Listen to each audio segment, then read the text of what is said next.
17 years of drilling. A river frozen solid with liquid nitrogen so workers could pass beneath it, and a machine the length of 1.5 football fields eating through rock 1,400 meters underground. Those numbers alone don't tell the story. Welcome back to the channel. Today we are going inside one of the most ambitious and technically extraordinary railway construction projects ever attempted on the European continent. This is the Brenner Base Tunnel, a 55-kilometer twin-tube railway being drilled through the Eastern Alps between Austria and Italy at a total estimated cost of approximately $10.5 billion.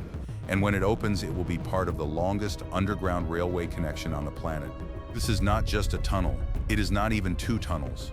The Brenner Base Tunnel is a complete underground world, a system of over 220 kilometers of excavated passages including two main railway tubes, a full-length exploratory tunnel running beneath them, hundreds of cross passages connecting the tubes, emergency stations carved out of solid rock, ventilation shafts, drainage channels, logistics access tunnels, and a dedicated industrial factory built inside the Alps just to manufacture the tunnel's concrete lining rings. 220 kilometers of tunnels. All of it under one of the world's most famous and most challenging mountain ranges. All of it connecting two nations that have been separated by those mountains for thousands of years. Think about the Brenner Pass. It sits 1,371 meters above sea level at the top of the Eastern Alps on the border between Austria and Italy. For most of human history, crossing it meant climbing, winding up steep mountain roads, switching back and forth, gaining altitude meter by meter. In 1860, engineers built a railway over the pass. It was a triumph of 19th century engineering. But it was a mountain railway, steep, slow, winding, with gradients so severe that freight trains today still need 2 locomotives on the Italian side and 3 on the Austrian side just to make it over the top. It is the same basic route that has been in use for more than 160 years, and it has never been enough. Today, more than 2.5 million trucks, 14 million vehicles, and 50 million tons of goods cross the Brenner Pass every single year. The vast majority travels by road. The road is choked. The mountain communities beneath the pass suffer from noise, pollution, and the endless grinding roar of heavy freight. The railway cannot compete. It is too slow, too steep, too limited in the weight it can carry. And Europe needs this corridor. The Brenner Pass is the most important alpine crossing on the continent, part of the Trans-European Transport Network connecting Scandinavia to the Mediterranean. Something had to change, and the only way to truly change it was to go underneath. Before we continue, make sure you subscribe to the channel and hit the notification bell so you never miss a new video. We cover the world's greatest engineering projects every week. And stay with us until the end of this video, because what engineers discovered inside these mountains, and the solutions they invented to deal with it, will change the way you think about what human beings are capable of building underground. At first, there was only the mountain, not just rock, because the Alps are never just rock. Beneath the Brenner Pass lies a geological nightmare. Layers of different rock types stacked and folded by millions of years of tectonic pressure, intersected by fault lines and fracture zones, laced with underground water, punctuated by pockets of gas, and compressed under the weight of an entire mountain range. No control tower, no established route, no confirmed path through. No blueprint that could be trusted until the rock itself was opened and examined. Just the mountain, ancient, heavy, unpredictable, and completely indifferent to the plans of the engineers standing at its foot. The problem with drilling a 55-kilometer tunnel through the Alps is not simply the distance. Distance in modern tunneling is manageable. The problem is the geology. If you plan your route without knowing exactly what rock conditions you will encounter, you risk driving your billion-euro tunnel boring machine into ground it cannot handle, into a fault zone that collapses around it, into a water table that floods the excavation, into rock so hard and abrasive it destroys your cutting tools in days. If you try to survey the geology from the surface, you get incomplete data, because the rock behavior at 1,000 meters depth is fundamentally different from what surface measurements suggest. If you simply start drilling and hope for the best, you invite catastrophic delays, cost explosions, and potentially fatal accidents. Every meter underground is a commitment you cannot easily undo. So the solution was not to drill the main tunnels first. The solution was to drill a completely separate tunnel first, running alongside and below the planned main railway tubes, specifically to investigate the geology before the main machines arrived. This was not a simple decision. It was a deliberate, methodical, and expensive commitment to knowledge over speed. Build the exploration tunnel. Learn what the mountain contains. Then build the railway. This approach added years to the project timeline, but it was the only honest answer to a mountain that would not give up its secrets any other way. The first step was the geotechnical survey phase, and this was not a matter of drilling a few boreholes and consulting a map. The survey of the Brenner Base Tunnel route was one of the most comprehensive geological investigations ever conducted for a single infrastructure project.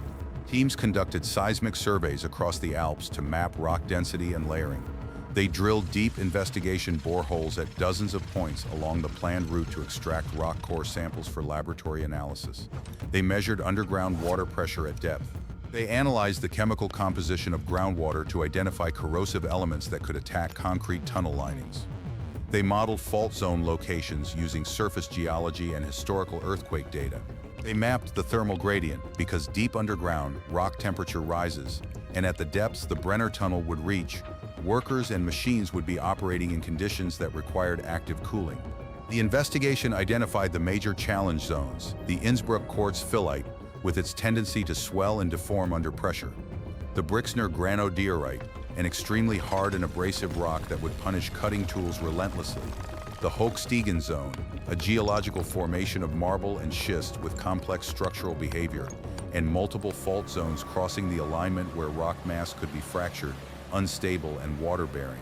Every data point mattered, every core sample mattered, because the entire construction strategy depended on what those samples revealed. Then came the construction of the exploratory tunnel, and this was where the real work began. The exploratory tunnel runs the full length of the route, approximately 56 kilometers, positioned 10 to 12 meters directly below where the two main railway tubes would later be drilled. It was excavated first. Its purpose was double. During construction, it would give geologists a continuous, real-time view of the actual rock conditions along the entire route, allowing engineers to adjust the main tunnel designs based on what was actually found underground rather than what surface surveys predicted. And after the railway opens, the exploratory tunnel becomes permanently operational, used for drainage, for cable installation, for maintenance access, and as an emergency evacuation route for any incident in the main tubes above. The exploratory tunnel was begun in December 2007. It took until September 18, 2025, nearly 18 years, to complete its full length. On that day, workers broke through the final rock barrier, and for the first time in history, a continuous underground passage connected Austria and Italy beneath the Alps. Italian Prime Minister Giorgia Meloni was present at the ceremony and called it a historic day for Italy, Austria, and Europe. She was right. But that historic moment was the product of nearly 2 decades of drilling, a fact that makes it even more extraordinary. Then came the main tunnels, the heart of the project and the most complex sustained engineering operation in the Alps since the Gotthard Base Tunnel. 2 parallel tubes, each 55 kilometers long, each tube 8.1 meters wide, spaced 40 to 70 meters apart, varying with the rock conditions around them, connected to each other by cross passages every 333 meters. Running beneath mountains, beneath valleys, beneath rivers, beneath existing roads and railways, beneath the communities of the Inn Valley and the Isarco Valley. The design required not just digging in a straight line, it required navigating a constantly changing geological environment while maintaining millimeter-level accuracy in the alignment of a tube that needed to connect precisely with approach tunnels and underground stations built from the opposite end. This was not simple. This was the coordination of multiple simultaneous excavation fronts across 2 countries, in 2 languages, under 2 national legal systems, in rock conditions that changed without warning. 8 tunnel boring machines, all manufactured by Herrenknecht, the German company that has built more TBMs for major alpine tunnels than any other manufacturer, were deployed across the project. Each of the primary machines working the main tubes is a cathedral of engineering. Take TBM Ida and her twin Lilia working on the Austrian section. Each machine is approximately 160 meters long, longer than most city blocks. Each weighs over 2,400 tons. The rotating cutter head at the front is 10.4 meters in diameter, wide enough to drive a 3-story building through the rock face. Behind the cutter head, the machine contains drill controls, hydraulic systems, a segment erector that places precast concrete rings to line the tunnel as fast as they are excavated, a conveyor system to carry rock spoil backward through the machine, crew facilities, electrical systems, ventilation systems, data monitoring equipment, laser guidance systems for alignment, and communications infrastructure linking the machine to surface control rooms in real time. The machine needs its crew. The crew needs its machine. The machine needs its concrete rings. The rings need the on-site factory. The factory needs raw materials. The raw materials need a logistics chain. And that logistics chain, all the way from the surface to the cutter face, had to function reliably every shift, every day for years underground. The on-site factory at Ahrental near Innsbruck was itself a remarkable construction achievement. Because the tunnel construction site had no rail connection to deliver the enormous volumes of precast concrete lining segments from external factories, the project team built a dedicated production facility right next to the tunnel entrance. From February 2023 to July 2025, that factory produced over 59,000 individual tubbing rings, the curved concrete segments that, when assembled in rings around the tunnel bore, form the permanent structural lining of the main railway tubes. Each ring had to be cast to tight tolerances, cured to precise strength specifications, inspected for cracks and dimensional accuracy, transported underground and installed directly by the TBM without delay. Every ring mattered. A flawed ring meant a weak spot in the tunnel lining. A delayed delivery meant the TBM stopped. And a stopped TBM, at a daily operating cost running into hundreds of thousands of euros, was a problem nobody could afford. Then came the geological encounters that no survey had fully predicted. The Hochstegen Zone on the Austrian side proved to be one of the most challenging sections. The rock there, a complex mix of marble, schist, and calcite, behaved unpredictably under excavation pressure. It squeezed, it deformed. It pushed back against the tunnel lining with forces that required the engineering team to adapt their support systems in real time, installing additional reinforcement, adjusting excavation sequences, monitoring the ground movement with sensor arrays installed in the rock around the tunnel. The tunnel boring machines could not simply plow through this material on a fixed schedule. They had to work with the rock's behavior, advancing at the pace the geology allowed, not the pace the project schedule demanded. Every meter in the Hochstegen Zone was a negotiation between the machine and the mountain. The Isarco River presented a different kind of challenge entirely. The southernmost section of the tunnel, the Isarco River underpass near Fortezza, where the BBT needed to pass beneath the existing Brenner railway line and the Isarco riverbed, had no room for a tunnel boring machine. The alignment was too constrained, the existing infrastructure too close above, the geology too soft. The engineers had to use conventional excavation, drilling and blasting by hand through ground that was saturated with water and structurally fragile. The solution involved one of the most striking techniques in modern underground construction: soil freezing with liquid nitrogen. Thousands of freeze pipes were driven into the ground around the planned excavation zone. Liquid nitrogen, at a temperature of -196 degrees Celsius, was circulated through those pipes continuously, turning the saturated soil into a solid, stable, frozen block. Inside that frozen block, workers excavated by hand, installed permanent concrete structures, and gradually built the tunnel sections that the TBM could not create. The frozen ground held. The river above stayed in place. Workers built a tunnel in ground that had been turned to ice. Without that nitrogen freeze, the excavation would have collapsed. With it, a miracle of applied physics, executed by construction workers in temperatures that made breathing through a mask essential and every tool handle cold enough to burn bare skin. Then came the multifunction stations, 3 emergency and operational facilities carved entirely out of solid rock inside the mountain itself, at Trens, St. Jodoc, and a third location near the northern end of the tunnel. These are not small rooms. They are complete underground structures, large enough for trains to pull in and passengers to evacuate safely, equipped with independent power systems, communications infrastructure, emergency lighting, ventilation to prevent smoke accumulation in the event of a fire, firefighting water supplies, first aid facilities, connection passages to the exploratory tunnel below for evacuation, and separate escape routes to the surface. Building them required not just excavation, it required full structural engineering, systems integration, and finishing to the standards of a public safety facility, all conducted underground in active construction zones, surrounded by ongoing tunnel excavation on both sides. Then came the fit-out of the completed sections, and this phase, while less dramatic than the TBM drives, is equally complex.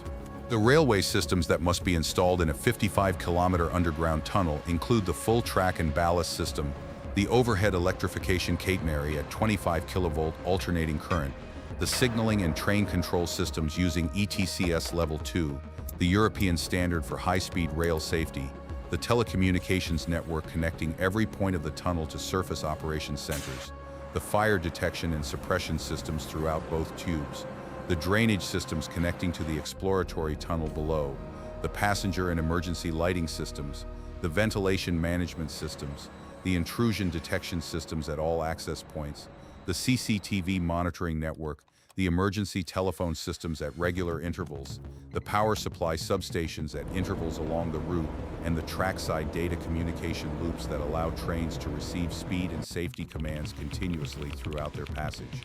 The track needs its power. The power needs its substations. The substations need their cables. The cables need their containment systems.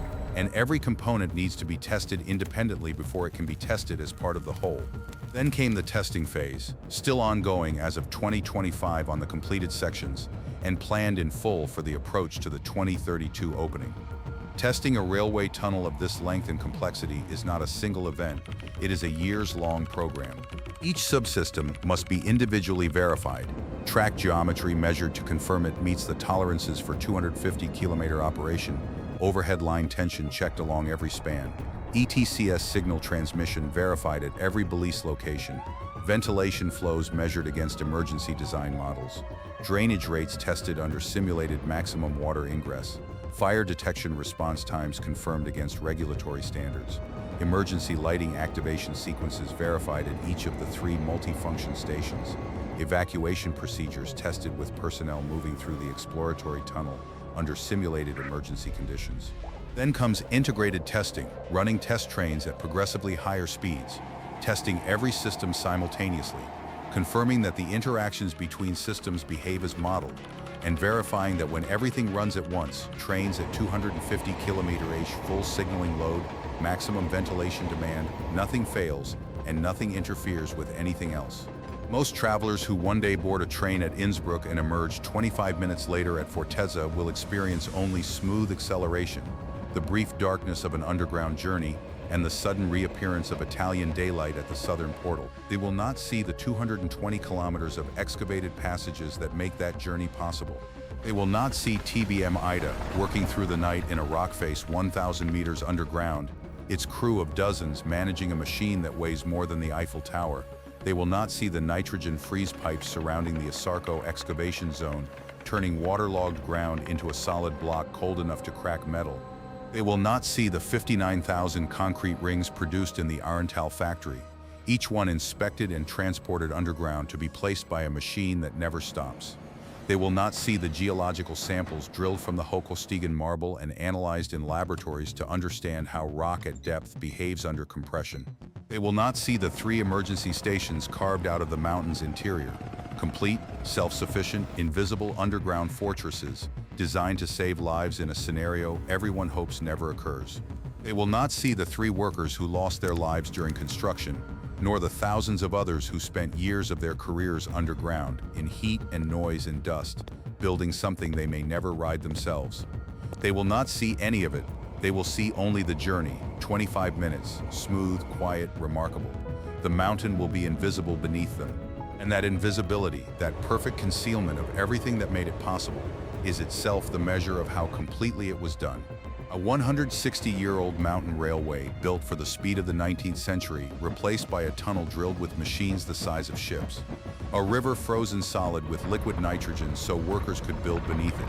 A factory constructed inside the Alps, producing 59,000 concrete rings for a project whose first stone was turned when the workers who would finish it were barely teenagers. This is what it means to build for a century. Not for the news cycle, not for the quarterly report. For a century, for the freight that will move silently beneath the Alps long after every engineer on the project is gone. For the passengers who will cross a national border underground and barely notice. For the mountain communities who will breathe cleaner air because the trucks move from road to rail. The Brenner Base Tunnel will not open until 2032. It started in 2008.